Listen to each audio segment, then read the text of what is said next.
Hello and welcome to The Quest on Rajya Sabha TV. I'm Rakhee Bakshee. In this show, we have been talking to leading personalities, and the guest this week with us is an eminent journalist, Mr. S. Nihal Singh. Privileged to have you, sir. Thank you. Historic election, that's how it is being called. How would you really look at it? Well, it's certainly historic in a way, but don't forget the other historic elections. I mean, after all, we've had this defeat of the Congress, which was quite spectacular in its own way. The first non-Congress government to be formed after that at the center. Then we've had the reverse swing. We've had, apart from the defeat of Indira Gandhi, and then we had the great triumph of Indira Gandhi. But how would you look at this election differently? I mean, what would you say are the key points to look at? I think the key point to look at is that the people apparently want change. Because they feel that especially the last 5 years of the UPA government has not quite clicked. And there are various reasons for it. There were the scams, there was the impression that there's dual center of power. Were there no scams earlier? There were, but not in such thick succession, you know, one after the other, whether you had 2G and then you had coal and so on. So they came rather soon after one another. That was one point.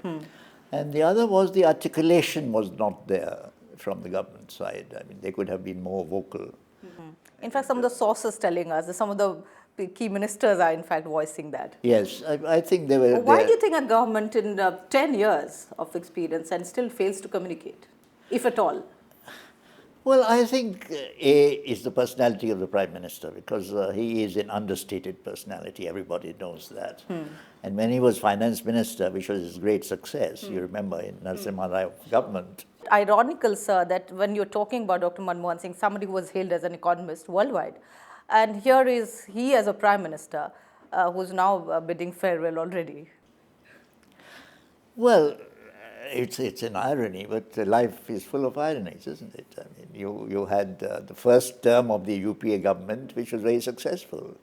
And after all, they came back with a greater number of seats and in a stronger position. And yet something seems to have gone wrong in the working of the government and the party machinery. And the fact that there was this impression of paralysis of decision-making. There was this impression that there was somebody else who was more important than the Prime Minister, and so on. So I think that combined to sort of say, well, you know, I think the time for UPA is up. I mean, I'm talking of the popular perception. The direction. And this popular perception, let's talk on. These exit polls, which are talking about certain party or alliance doing well. How would you look at the whole history, background and situation of exit? Well, you know, exit polls are not perfect, and it's been proved time and again. I mean, they are approximations. I was a bit surprised at the optimistic levels given to the BJP. I mean, my own estimate was that the BJP would get perhaps 200 to 220 seats. And with the allies, they might reach 240 or 250, and they'd still need some other allies. Now, we have to wait and watch how it really works out. But apparently, they've done very well in UP, and that is one of the factors that seems to be tipping. And why do you think UP, which has been a very crucial state, and for BJP especially, the perception that it's doing well, if we really talk about that? Well, because I think they started very early. And Mr. Modi had his Man Friday, Amit Shah there, who was strategizing from the very beginning, you know, before anybody else really came in terms of planning. So that was certainly one factor. And two, I think there was this polarization. Especially you'll recall that Amit Shah, of course, was taken to task about Muzaffarnagar, the way he said, you know, badla lenge, badla lene ke liye. So this polarization obviously has worked to the advantage of the BJP, which is... But looking holistically, as you, I mean, we should look at this point also with little more interest, is that for this whole Ram Mandir issue, they did not make initially so much of, talk about it. But somewhere, as you're talking about polarization, this is there. And later we saw it in some of the meetings kind of came up and they got flack also for that. Well, how would you look at that particular issue which has kind of been in the BJP's Well, I think whole they've been very framework. clever in terms of evocating certain issues. To begin with, it was development. Development, Gujarat model or not, but development was the really the talisman of Mr. Modi and the BJP. And gradually, as the campaigns wore on, they became more and more specific in terms of stressing Hindutva in a subtle way, not quite in the way that was done, in Advani's time. You remember the Rath Yatra and so on, and what happened later. But in their own subtle way, they were harking back to Hindutva in a way. And then the second thing was the caste thing, which they again, it was development all along in the initial phases, and then they came to caste in UP, very obviously, because he was stressing his own. So are we here to OBC. understand that caste in India and caste politics in India is not going away? Well, it's not going away in a hurry. I think in amongst the younger voters, there is less recognition of the caste. They'd rather vote for somebody they think will take them forward. And coming back to younger voters, by all accounts, they've rallied to Modi rather than the Congress or up to a point. Yeah, let's talk about the Aam Aadmi Party. It makes a new entry altogether, starting with Delhi and now nationally. Well, I think they were foolish because I was all for AAP because they were a breath of fresh air when they contested Delhi. They did remarkably well. Nobody expected it. They even got the chance to rule. And then they seemed to have thrown it all away because they became over-ambitious. Because they were spread too thin. My estimate of... Would you look at it as a lack of strategy and lack of vision that the party had? They jumped into the fray, but... No. I would put it down to great ambition, over-ambition. Because, India is a big country and you need your basic network in terms of X number of people, and leave aside the money part, even if you get money by donations and so on. And how can they have overnight a countrywide network of workers? They had volunteers who did a lot of very good work and so on. So in my view, they threw away a wonderful opportunity. They should have stuck to Delhi instead of launching straight away. And I think it's too late a realization that now I think some of the statements coming in, that they realize that it was a mistake. Yes, well, I hope so, because they have to concentrate. If they did so well in Delhi, show what you can do. Okay. And not run away after 49 days. So many interesting points in this election and aspects. We'll continue to talk about that, Mr. Nihal Singh, and let's take a very short break right now. We are talking to the eminent journalist, Mr. S. Nihal Singh, and we'll talk about democracy, elections, and India. Don't go away. Welcome back to the show. We are in conversation with Mr. S. Nihal Singh. So, news traders is the term first time we heard from an eminent leader again from the BJP, Mr. Modi. Why media is being questioned like that or being termed like that? Well, to begin with, I think this has been an exceptional election in terms of the kind of technology and propaganda used by the BJP. It's a new level. I would say. I think it's a lesson to kind of look at. And you, at least I used to get the impression that whatever Modi does, the Congress and others try to catch up on him in technological terms. Whether it's the holograms, whether it is... the whole social media network. Social media network, or even the thing which he did the before. The branding, the positioning. Yes, and the face masks. Everybody is imitating that. And the 3D rallies. Yes. So it has been an exceptional election in that way. The second point, of course, is that there was a survey made, which was printed in the Hindu, I think, a few days ago, saying how much more attention has been paid by television channels to Mr. Modi and the BJP, especially Mr. Modi. I think that's a matter of research now. So, yes. And so obviously media had a great role to play in terms of projecting the personalities of the election. And Modi had the savviness, political savviness, to strike X number of notes, which made his thing newsy. How would you look at in terms of the history and the background of media and now how it is being played up? Well, previously it was a rather simple thing because it was either, basically it was print media and radio. Radio played a much lesser role in these terms. Now you have an explosion of media, not only television, but you have streaming, web, Twitter, Facebook, all these social sites and so on. And you have this Microsoft coming in terms of results, which is quite interesting. I think CNN, IBN had this, which you, at a flick of a button, you can know the real picture, yeah, I mean, the an scorecard. in-depth picture, yeah. Yes. So it's media is now very much a part of the political equations. But as I was saying, let's talk about the whole democratic framework of India, which we are proud of, and how we have traveled. I mean, this time, would you look at people becoming more aware of their rights when we say one vote to each person? And I mean, there's no class when it comes to vote. So how would you look at this whole democratic framework getting strengthened? Because this is a time also in this election, we saw an institution like Election Commission also getting some flack. Well, that is to me a very regretful and unfortunate thing because Election Commission is one of the institutions of which we were proud, and as an institution it has endured quite a bit and come out with flying colours. So I was particularly sad that the major party like the BJP should take pot aims at the Election Commission for its own ends, especially in Varanasi, Would you look at, would you accuse in this case the parties, or would you also look at how institutions should look at themselves? No, but I think the one complaint made for the Election Commission, as far as that is concerned, is that it was less proactive than it could have been. Because I think we all used to a figure like Krishnamurti and so on, who was all hammer and tongs.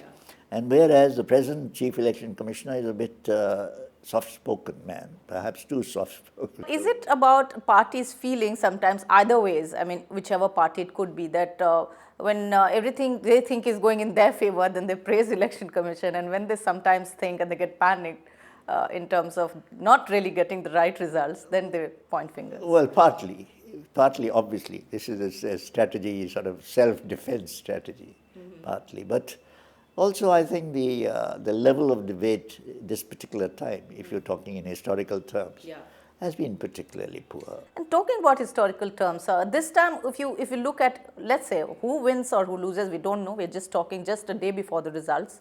But let's look at Mr. Modi and somebody who has made a journey. One can't deny that. How would you look at some other prominent leaders who suddenly come to the limelight, take the top position?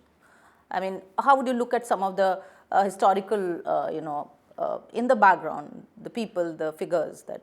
Well, historically... Or something that you remember and you thought that, which came as a, No, but, in the past it was a different kettle of fish. In terms of the stature of the leaders was different. If you're talking of the independence generation, I mean, apart from Jawaharlal Nehru, of course, you had Sardar Patel, you had Radhakrishnan, you had Rajal Gopalachari. I mean, they were giants in their own sense. Now, perhaps... And how has this kind of traveled and developed? Well, it has traveled up to a point in terms of Indira Gandhi. I mean, she was a personality in her own right. Obviously, a very controversial one at times, especially when she imposed the emergency, which I had opposed. But the stature of leaders, I think, has diminished in historical terms, in my opinion. Maybe I'm wrong, or maybe we are too near the characters involved. Or are we in a time where requirements are different? We are in a much globalized world with too much pressure of economy and business, So times have changed in that sense. So a leader has to perform well in terms of those aspects. Yes, but after all, the quality of a leader is that you present yourself to your best advantage and to the best advantage of your party. And how you can mobilize the people, the voters, the citizens. And in that has been Modi's strong point, that he was able to do that because obviously, again, their research has been quite good in terms of the planning staff of BJP. You would say the planning has been good? Yes, very good, because He knows what are the hot button items in each constituency where he's been speaking.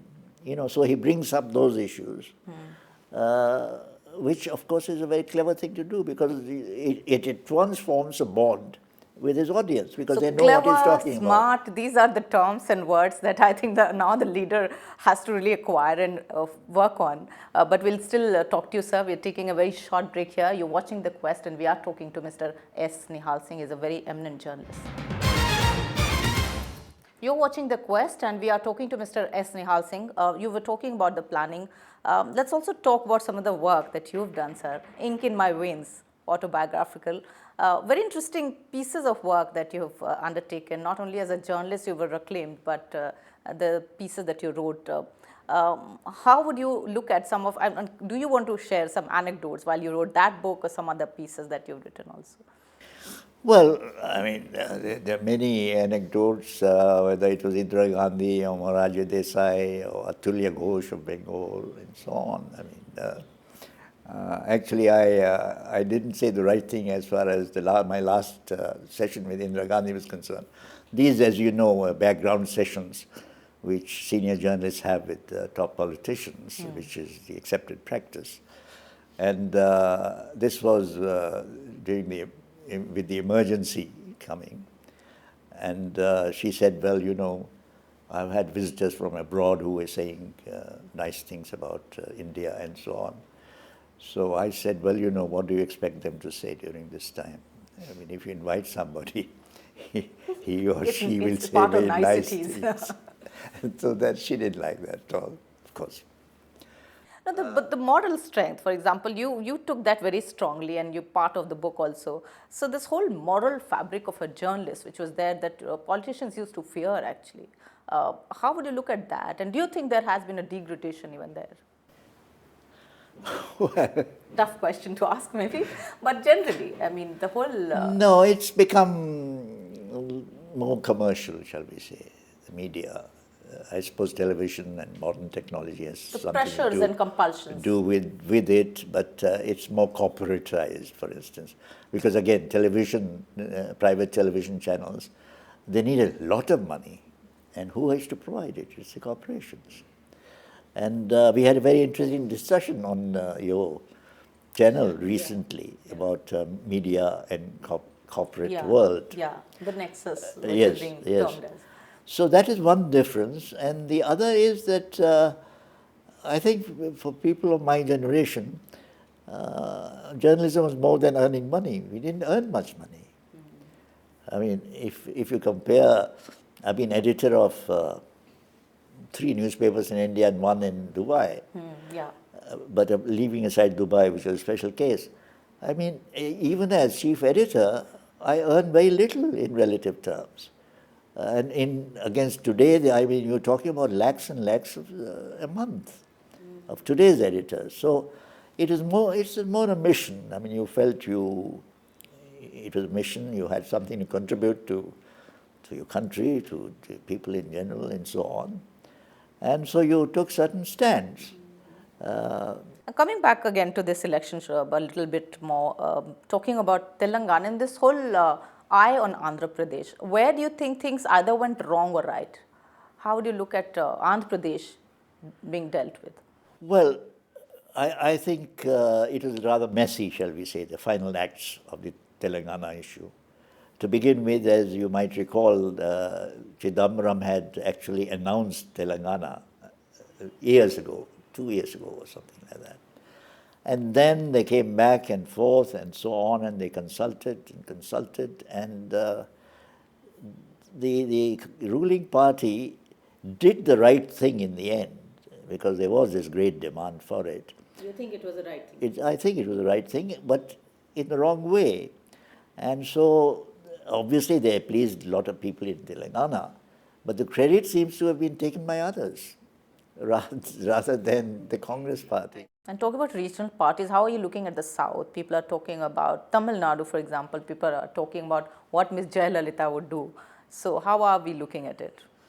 Well, she is a very shrewd politician, 1.1, and she will do exactly what she thinks is in the best her best interests and the interests of Tamil Nadu, which means that you don't rule out her going along with the ruling party, which wants a coalition. You shouldn't rule it out. Okay. What kind of patterns would you look into this election? For example, what would you say? For example, corruption has been a very major issue. But would you say that corruption is really an issue that people would like to do away with, or parties can do away with still? No, you can't do away with In terms of elements, in terms of leaders tainted, and not really having them at all. I mean, how would you look at this whole churning phase that we are? Yes, I think it's a question of the scale of corruption, not corruption as such. In some cases, I think it's so egregious that we can only talk about the scale. Yes, that it seems vulgar to elect somebody with that kind of a background. So that's one. Because, for example, if Mr. Lalu Prasad Yadav had to go to jail, we are told, and we only assume, that his party still has the base. So how can one really assume that what does well and what is wrong? No, I think that depends on the qualities of the leader. I mean, Lalu Prasad is a wonderful leader. You and I might not like him, but I'm not talking about our personal choices, but in terms of the electorate, he's a great leader. I mean, he strikes the right tones. He knows what to say, when to say it.